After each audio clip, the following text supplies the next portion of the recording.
Alhamdulillah. Wassalatu wassalamu ala rasulillah wa ala alihi wa ashabihi wa man wala. Bapak-bapak, ibu-ibu, saudara-saudara sekalian, Assalamualaikum warahmatullahi wabarakatuh. Kita bicara Allah sekarang. Ulama-ulama kita banyak membahas tentang sifat-sifat Allah. Itu Asma'ul Husna. Sebenarnya Asma'ul Husna itu kalau kita terjemahkan bukan sifat-sifat Allah. Karena dia tidak katakan sifat, as-sifatil husna, Asma'ul Husna, nama-nama Allah. Nama Allah. Ada bahasan di kalangan ulama.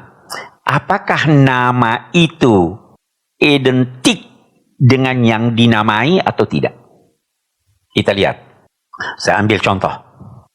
Kalau saya berkata Muhammad, apakah kata Muhammad ini sama persis dengan sosoknya atau tidak? Kalau dia pencuri bagaimana?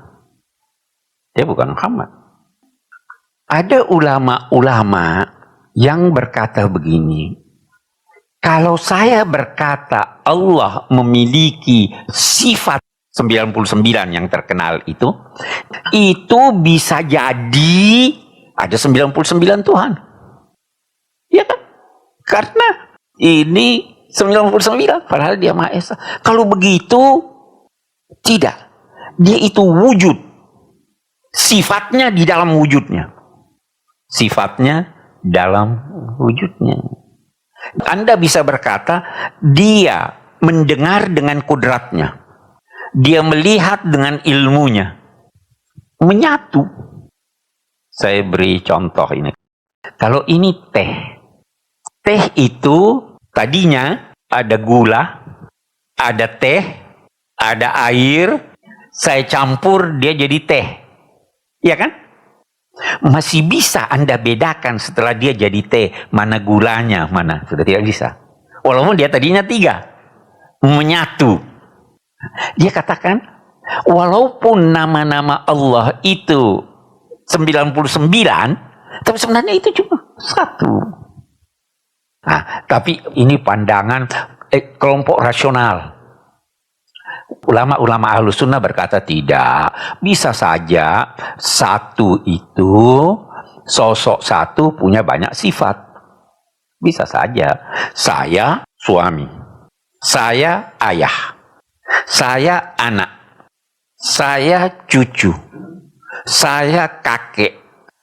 Saya anggota ini. Bisa saja. Sosoknya satu. Beda pendapat. Tapi ada yang disepakati. Kita ambil contoh yang disepakati. Bahwa dalam rangka menjelaskan tentang Allah itu dan sifat-sifatnya. Ada yang dinamai sifat ijabiyah. Ada yang dinamai sifat salbiyah. Ada sifat-sifat yang terus-menerus harus Anda katakan Allah seperti itu. Ada lagi sifat-sifat yang terus Anda harus berkata Allah tidak mungkin seperti itu. Jadi ada yang positif, ada yang Anda negasikan. Allah tidak begitu. Punya anak, bisa tidak wujud? Tidak. Nah, kita ambil. Kuasa, berkehendak, hidup. 3. Mendengar. 4. Melihat. 5. Berbicara. 6. Ada lagi 1. 7. Itu menyatu. Kalau Anda berkata Allah, Anda harus berkata bahwa dia Maha Kuasa. Kalau Anda berkata Allah, maka Anda harus berkata dia Maha berkehendak. Kehendaknya di atas segala-galanya. Ya kan? Kalau Anda berkata dia Maha mendengar, dia mendengar apapun yang bisa terdengar. Maha melihat apapun yang bisa terlihat. Itu sifat Allah. Ini menyatu pada diri Allah. Sewaktu Anda berkata asyhadu an la ilaha illallah, maka Anda harus yakin bahwa Allah ini Maha Esa dan dia punya sifat-sifat Maha berkehendak, Maha tahu, Maha ini, dan itu menyatu. Menyatu. Sehingga kehendaknya tidak bisa bertentangan dengan kuasanya. Pembicaraannya tidak bertentangan dengan ilmunya. Pendengarannya sempurna. Kalau kita mau bahasa manusia, untuk kita ini, semua potensi pendengaran ada padanya dan dia gunakan ketika dia mendengar. Ya kan? Kita kan ini manusia, biasa mendengar setengah-setengah aja. Ketika Anda percaya bahwa Allah itu memiliki sifat-sifat ini dan menyatu, mestinya ketika itu Anda pun berusaha mencontohinya, sehingga kalau Anda punya keinginan, sesuaikan dengan kemampuan Anda. Nah, ini yang susah nih ya. Sesuaikan dong dengan kemampuan Anda. Saya sering berkata yang menjadi salah satu sebab keresahan itu karena keinginan kita tidak sesuai dengan kemampuan kita. Mau punya mobil Mercy, mampunya cuma Kijang, Anda resah. Bicara, sesuaikan pembicaraan Anda dengan ilmu Anda. Jangan asbun. Melihat, gunakan semua potensi Anda untuk melihat, untuk mendengar. Dan anehnya, kita lihat, Asma'il Husna yang 99 itu tidak ada mutakallim. Tidak ada. Coba baca. Allah Rahman Rahim Malik Kudus Salam Mu'min Mu'aimin sampai akhir tidak ada mutakallim. Yang ada Sami', yang ada Basir. Ya kan? Kenapa? Nah, ini lagi. Kita perlu untuk menghayati, memahami bahwa Allah itu maha berfirman. Kita perlu itu karena kita perlu untuk memahami Al-Quran yang merupakan firman-Nya. Jadi di garis bawahi dia mutakallim. Tetapi dia tidak tonjolkan dirinya sebagai mutakallim. Kata ulama, contohi juga itu. Kurangi bicaramu. Jangan terlalu banyak bicara. Mutakallim itu perlu. Dan itu juga sebabnya kalamuhu, firman Allah itu yang disampaikannya hanya yang diperlukan oleh sasaran bicaranya. Dia tidak beritahu kita semua apa yang dia tahu. Kira-kira dia beritahu kita semua apa yang dia tahu? Dia tahu kapan kita mati. Dia tidak beritahu kita kapan mati. Dia beritahu kita yang perlu kita ketahui. Nah, itu kalam. Oke, kita kembali lagi sekarang. Asyhadu alla ilaha illallah. Kita bahas lagi dulu syahadat. Syahadat itu artinya kesaksian. Kesaksian itu ada dua macam. Kalau yang menjadi saksi di pengadilan itu bisa satu orang yang melihat dengan mata kepala peristiwanya, bisa juga yang melihatnya dengan pengetahuannya. Contoh, satu orang tertembak, diajak saksi. Saksi yang pertama berkata, saya lihat si A menggunakan pistol ini menembak si B. Bagus, itu dia saksikan dengan mata.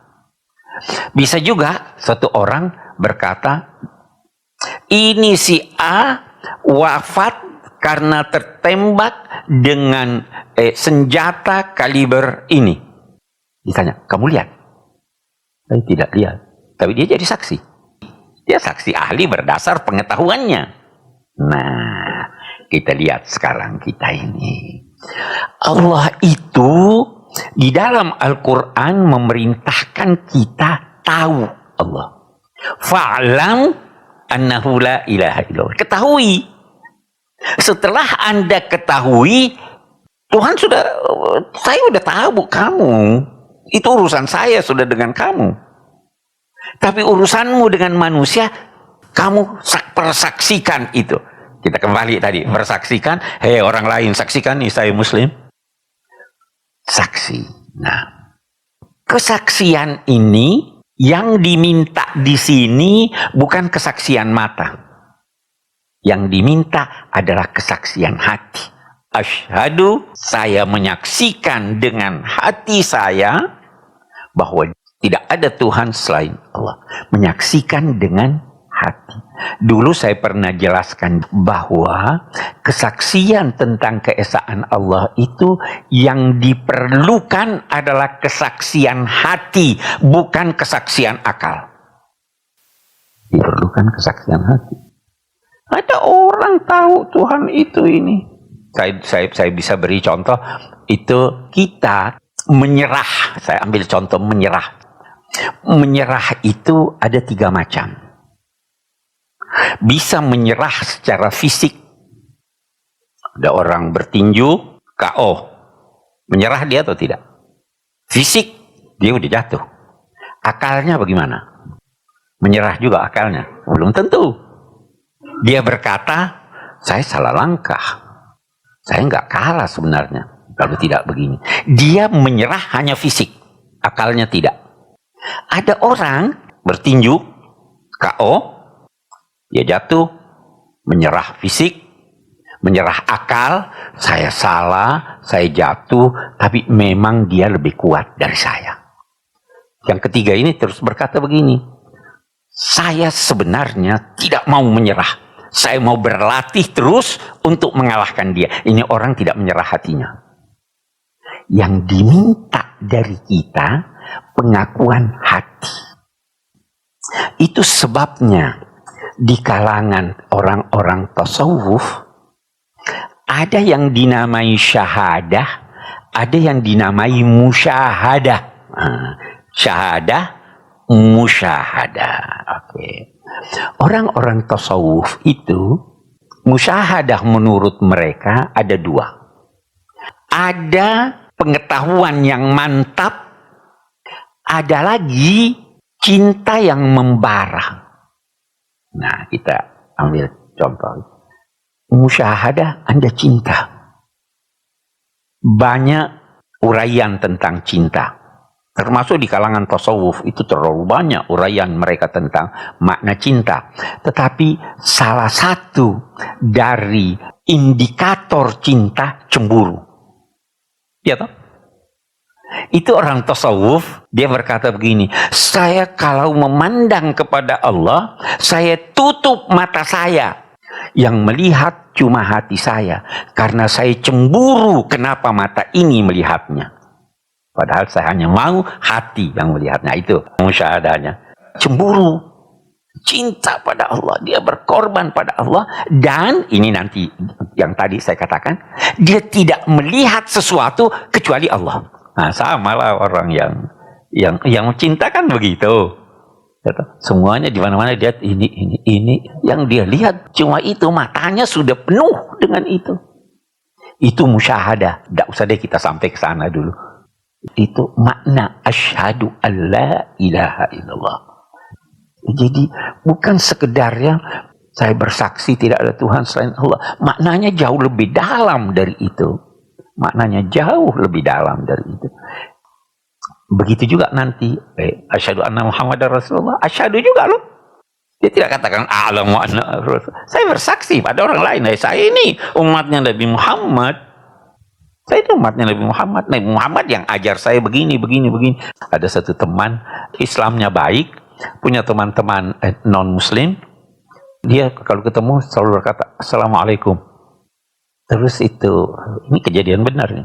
Terus itu temannya non-muslim, kok kamu sampaikan salam? Saya pernah dengar tidak boleh. Tidak boleh muslim mengucapkan salam kepada non-muslim. Dia bilang tidak. Nabi saya ajar saya begitu. Nabi saya mengajarkan saya kalau bertemu dengan orang sampaikan kedamaian kepada dia. Masa Islam begitu? Ya Islam begitu. Nah, coba lihat sekarang. Kalau Anda mau memusuhi orang, Anda ucapkan wa asyhadu anna Muhammadar Rasulullah. Itu yang diajarkan oleh Nabi Anda. Tidak kan? Bukan itu yang diajarkan oleh Nabi. Yang yang diajarkan oleh Nabi itu damailah dengan orang, berbuat baiklah dengan orang, dan sebagainya. Itu tadi yang saya katakan, kembali ke akhlak. Itu tadi yang kita katakan kalau kita bahas salat nanti, kalau memang kita mau bahas ini rukun Islam semuanya, kalau kita bahas salat nanti seperti itu. Salat itu ada substansinya. Fawailun lil musallin, celaka orang-orang yang salat. Siapa? Alladzinahum an salatihim sahun, kata ulama. Untung Allah berfirman alladzinahum an salatihim, bukan fi salatihim.